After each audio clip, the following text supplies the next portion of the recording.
Okay, so I figured out how to create a rubric for our constructor responses, and that was pretty big for me. So I wanted to share that and kind of also retrace my steps and show you how I got to this point.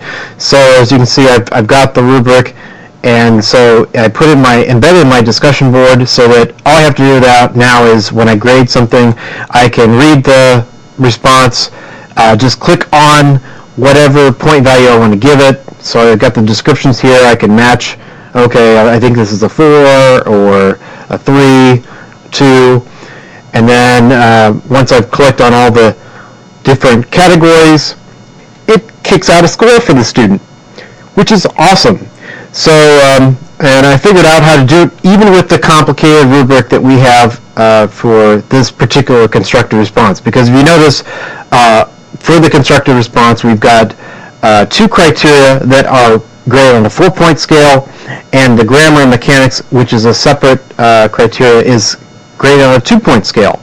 So that I thought was a bit challenging. So here's what I did.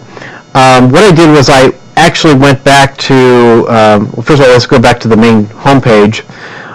You want to I clicked on the Tools menu, and then I clicked on Course Admin. And under Admin, you're going to see a category for assessment, and the last item on the right is rubrics. So I clicked on rubrics. As you can see here, I've got my my rubric here, and so I clicked on New Rubric to create a new one, and it's going to be defaulted to draft. You probably want to keep it there until you're ready to release it. Although I'll just click on Published. I'll just leave it on Draft, but you could do either way, I guess. And then below it, you're going to pick on how many initial levels. So for the constructor response rubric, we've got 5 levels, right? We've got 0 points, 1 point, 2 point, 3 point, 4 point. That's five levels. And we've got, well, technically we've got 3 criteria, but one of those is on a 2-point scale. So I'm going to ignore that criteria for right now. So I'm just going to put 2 criteria based on a 4-point scale. And it's scored on the method of points. And I'm going to hit save.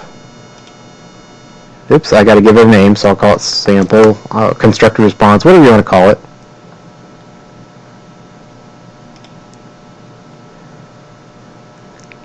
Alright, and that saves it. Then I'm going to go to this tab that says levels and criteria. And there's the layout of my rubric. You'll notice that it starts at 1 point and works its way up to 5, but actually ours starts at 0 points, so I can just change the scoring on it.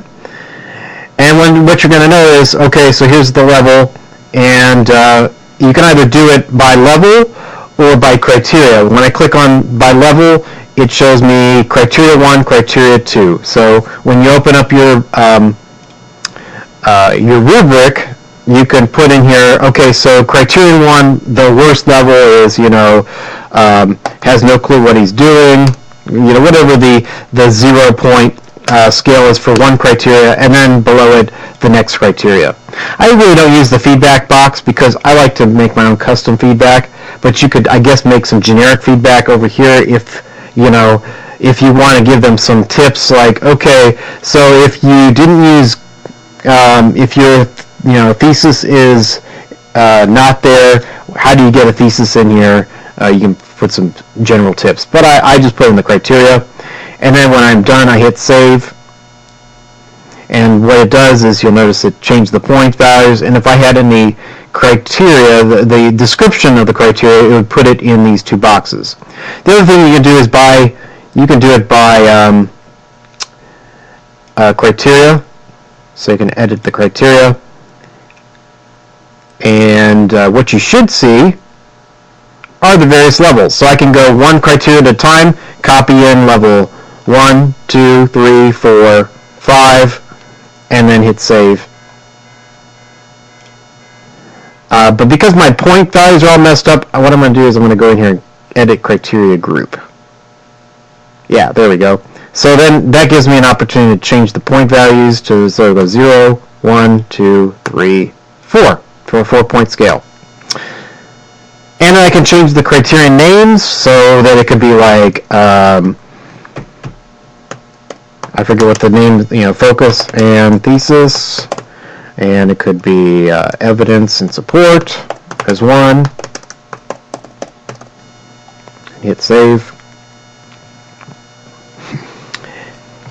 And then I just have to fill in the rest of these either by using the edit criterion or the edit by level. So you can go by row or by column and fill in the details.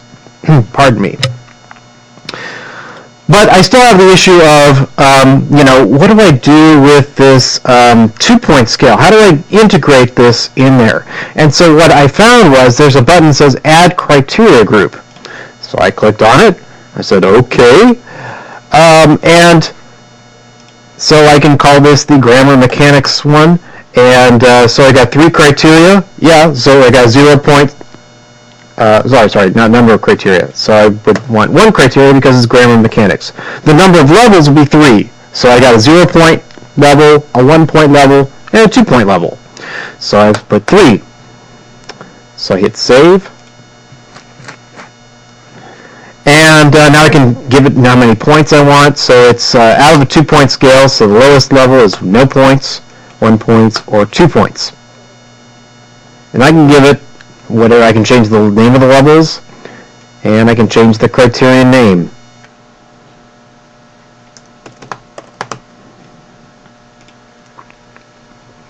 And what that does is now I've got 2 levels of criteria, three total criteria that I'm judging this on. But this helps me because when I go into the student's submission, I click on those different boxes that matches what I think their performance is. Then it automatically calculates the grade out of how many points I put in there. Whether it's a 10-point assignment, a 20-point assignment, you name it, it will figure out what the actual number it spits out. It's pretty accurate. And then I can just add my general comments in the whatever box I need to put it in. Oh, the other thing I need to do after I'm done, I'll save this all. And so now I got to make sure you've set it to published, or else you won't be able to find it again. But then I'm going to go to the assignment that's actually associated with it. So in this case, it was a discussion board post. So I'm going to go into my discussions.